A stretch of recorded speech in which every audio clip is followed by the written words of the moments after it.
What's up, Mountaineer fans? My name is Mountaineer Paul, and you have landed once again at Mountaineer Paul Talks Football. Really interesting conversation I was able to have last night, and this is going to be part one of this interview we did. We were able to get into the quarterback situation and really touch on how similar the quarterback situations are in Morgantown and Manhattan. When you talk about both had key transfer quarterbacks come in, both had backups come in at a certain point and do really well. And in Kansas State's situation, that backup is now the starter. We're still waiting to see with West Virginia if that's going to be the case. JT Daniels looks to be the starter heading into the week, but we don't know that for sure yet. Sit back, relax, and check out this interview I did with John Kurtz as we preview the quarterbacks heading into Kansas State week.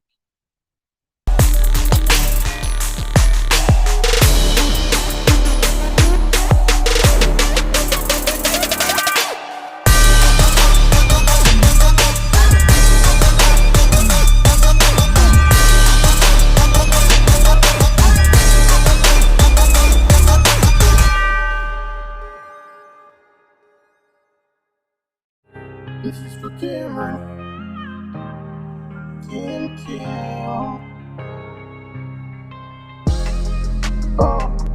You have a quarterback controversy all of a sudden when Will Howard comes in. And that is one thing nobody saw coming. Will Howard has struggled a lot throughout his career. One of the worst games I can remember actually was at West Virginia a couple of years ago, the last time K-State was there in 2020, and he was thrown into the fire as a true freshman, not ready for the job at all, but K-State didn't have a choice. And so a lot of people formulated a pretty negative opinion of him, and he has done a complete one. He looks like a stud right now. In fact, K-State's offense with him right now is averaging 4.46 points per drive, which if you took that and extrapolated it out for an entire season would be far clear of the best team in the country. Oregon going into the weekend was number one at 4.1 points per drive. So, I mean, that's how good he's been. They've scored touchdowns on 13 of 21 drives that he's played quarterback. So it's just been crazy. It all happened. Nobody foresaw blowing out Baylor or blowing out Oklahoma State, maybe a win. But it's just been, I guess, all to say, it's been a very wild ride for this team. And in general, they are meeting expectations, but through a lot of adversity, a lot of twists and turns that nobody really saw coming. So it's been a fascinating season. It's been an exhilarating season. There have been a lot of low lows. It's been a lot of stress. But hey, now you're sitting here with a chance to win 2 games and go to Arlington to get a rematch with TCU in the Big 12 championship game. And I think to a man, every K-State fan in the offseason, if you would have asked them that in August, they would absolutely have taken that. But overall, I'll tell you what, you guys have really performed well. Did not see the Will Howard thing coming. The offense has been very up and down. Now, with Will Howard, since they stumbled upon this revelation when Adrian Martinez got hurt at TCU, really at Iowa State, but was pulled out of the TCU game, the offense has been better than even the defense at that point, which it's a pretty neck and neck race between those two.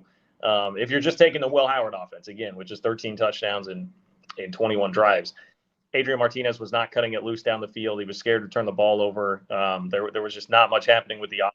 Couldn't move the ball very well at all. They scored 10 points at Iowa State and won 10-9, but that was a game that the defense really kind of had to win for them. The defense, I would give it to by a nose, but I think it is fair to look at the stats and say, like, they're pretty even.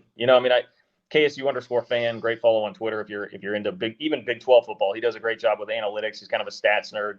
And according to his analytics, I'm trying to remember if it was points per drive or what metric he was using, but K-State was 3rd in the Big 12 offensively and 2nd in the Big 12 defensively, just behind Iowa State. That's kind of the synopsis right now. They've got an offense that's been up and down, but right now seems to be really finding its stride under Will Howard. If you don't mind, John, you want to plug a couple things real quick. You do a couple different shows from what I understand. Feel free to plug them all. Yeah, no, I appreciate that. So definitely check me out on YouTube. Obviously, John Kurtz on YouTube. You can also check out my 3Maw podcast. It's 3MAW. So we have a saying around here. It's actually on my shirt right now. Every man a Wildcat, or Emaw, that you'll hear people say. So there's 3 of us on the podcast. So, we're very with that.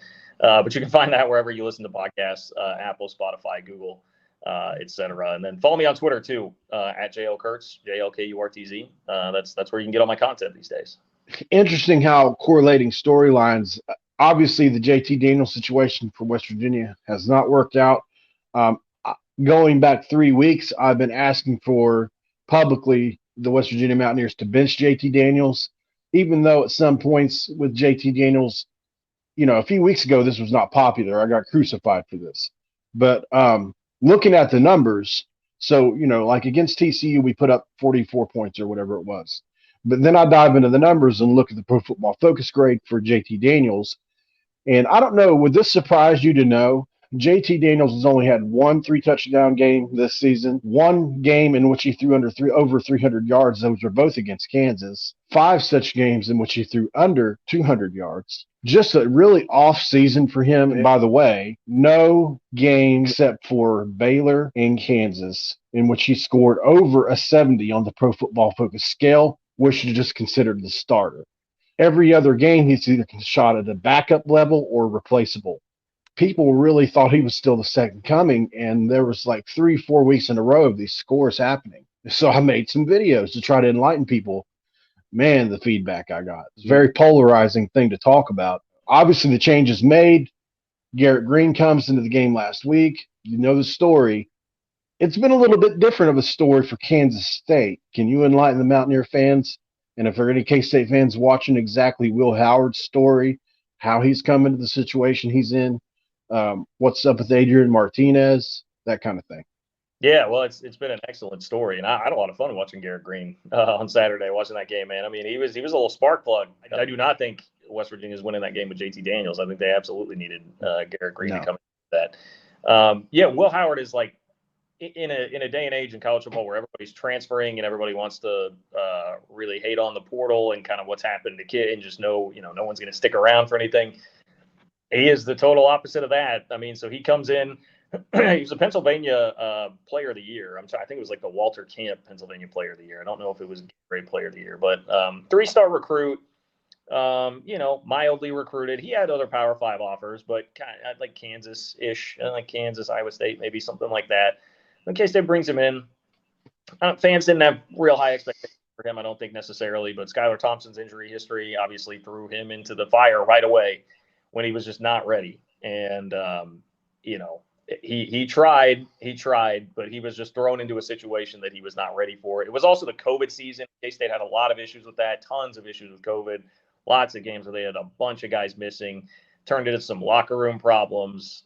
Kleiman made it a big point to really fix the culture after that season in 2020. So there were a lot of things just beyond his control that were not, he was just exposed sooner than most freshmen are. And because of that, everybody develops a negative reputation for him. And I think it got into his head. And I think you saw that in 2021 when he had to play a little bit again because of Skylar Thompson injuries and was a little better, but certainly looked better physically, but it was a mental thing. You could just tell sometimes the wheels were spinning too much. The game wasn't slowed down enough for him. And if he made a mistake, it could compound pretty quickly. A lot of that is probably because he had to go through and take so much crap in 2020 when he was out there. So, again, fans have pretty much written him off.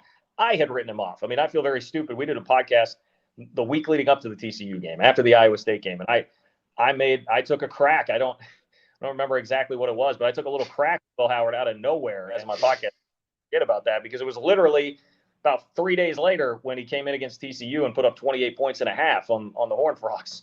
So, but he's a completely different guy. And the thing that has been clear about the offense with him out there is that he is he knows the offense and anticipates and will throw guys open. Adrian Martinez was not willing to throw guys open, I think partially because he lost some arm strength from a torn labrum that he had last year, and partially because he was, again, a guy that had gone through a lot of abuse and had turned it over a ton at Nebraska and was afraid to do that. So the offense it flows better. It looks crisper.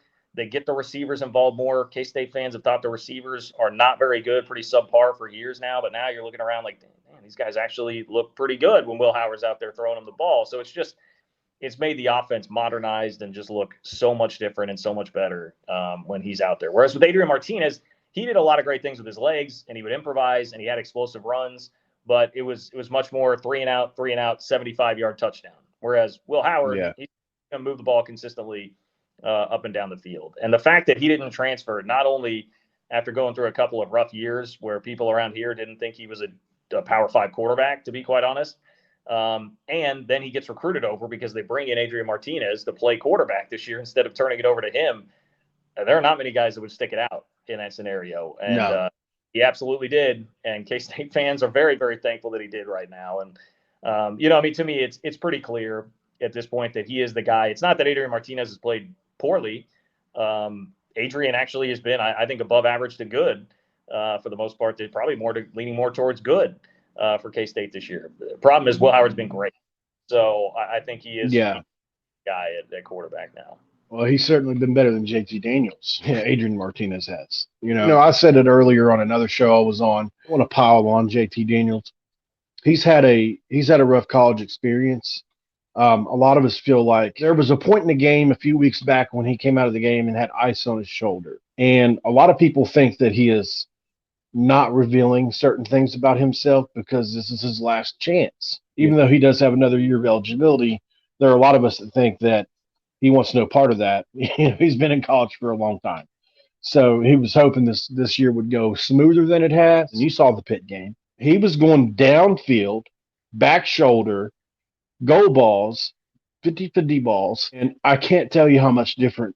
It's not the same quarterback. It's just not. So, a lot of us have just tried to guess as to why. Sometimes people just regress. And that's another thing, another indictment against Neil Brown, some people will say. Interesting stuff. I known Will Howard was there for so long. Obviously, I remember him coming in and stinking it up and all that. And you guys have had Skylar Howard.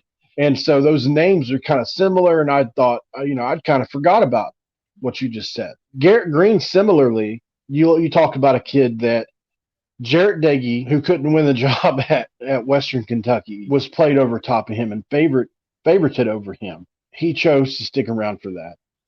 Then, similarly to Adrian Martinez, JT Daniels is brought in to, obviously he's not good enough, is what people thought. Even though we had seen sparks from him, probably a little more so than even you guys saw from your guy. He stuck that out, and he had an awesome post-game presser the other day. I don't care if I'm a wide receiver, if they put me in for one package. He's like, I'm just really grateful to play for this great state university. If you want to endear yourself to a fan base, that's how you do it. Really cool storylines there. Really happy for both kids, especially Howard, man. It's a lot to overcome. It really is. And it's not normal in this day and age. You pointed that out. Just kudos to both these kids. I'll be rooting for both of them beyond Saturday for sure. I really enjoyed this, John, man. You, like I told you in the beginning, you're such an inspiration for me, man. I had been watching your show thinking, and I know I could do that. That's what I tell myself. Watching your show, watching a couple other people, the Sikkim guys come to mind, and this Big 12 community that we have now. It's amazing, man. And, one thing I'll say is that even though some people have bigger shows than others, nobody says no to anybody. And I think that's how it should stay. No matter how big or how small you are, obviously, a guy like Josh Pate or something, once you get up into the hundreds of thousands, that's a different story. It becomes such a full-time job at that point, and a reasonable amount of subscribers can all hopefully help each other out from time to time. And it's been really good, man. Whether it's you, Paul Catalina, David Smoke, and other people too. It's been really, you guys have been so graceful and giving me time. Here you've given me an hour and 7 minutes of your day. I know you're a busy guy. It really means a lot to me. Hey, happy to do it. And I couldn't agree more with what you said about the community. Like, the coolest things to me to see is just how different it feels now than it did before July 2021. I mean, that changed everything, where it was like all of a sudden the 8 of us in particular were just really all in it together and trying to fight these battles against everybody else in the national media that wanted to just leave everybody for dead. And I mean, I've been around it a lot. Like I said, I traveled around the league for 10 years covering K-State.